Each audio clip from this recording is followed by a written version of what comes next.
Alright, so as I suspected, I got this thing all hooked up and talking, and you see over here it's got the internal oscillator at 80 megahertz.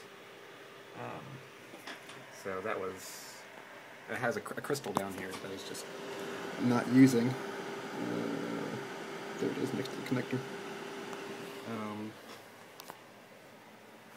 So I assume that's a mistake. I had already replaced it with a 16 megahertz crystal. So you see the problem it has is if you just punch a button, nothing happens. But if you hold it down, then it starts to respond. So I assume it's also having problems with the current limiter due to the slower clock speed or something. So anyway, I'm going to change that over to a let's see, external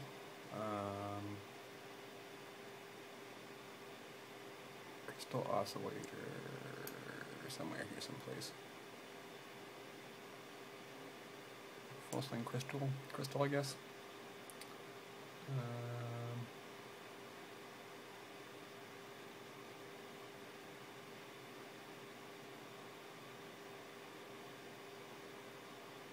Yeah.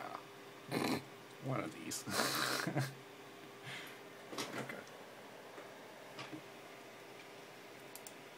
Program.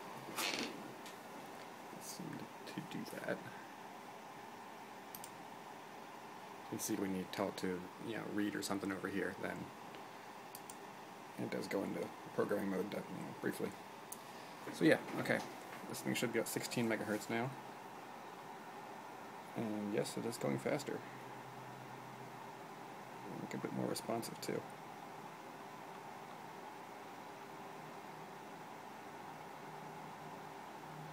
Alright.